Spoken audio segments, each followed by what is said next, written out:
milenial sekarang ini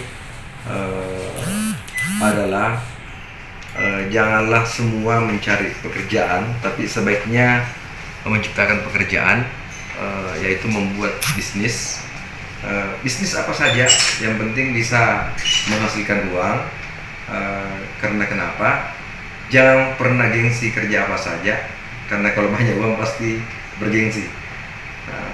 Dan hal yang pertama harus dilakukan itu adalah merubah mindset dulu dari otak kiri ke otak kanan, yang mana awal mula memulai sebuah bisnis adalah action. Jadi action lah yang harus kita memulai sebuah usaha. Persoalan berhasil atau gagal atau berhasil itu bukan sebuah tantangan, bukanlah sebuah masalah, tapi itu merupakan tantangan yang mana setiap kegagalan itu menjadi pelajaran untuk bangkit dan sukses kembali.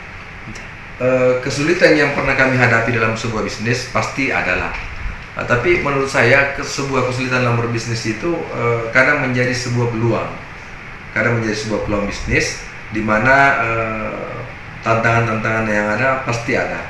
Tapi saya yakin setiap episode, setiap masa pasti berbeda tantangannya. Oleh karena itu jangan pernah takut tantangan, karena tantangan itu adalah peluang. Terima kasih banyak. Assalamualaikum warahmatullahi wabarakatuh.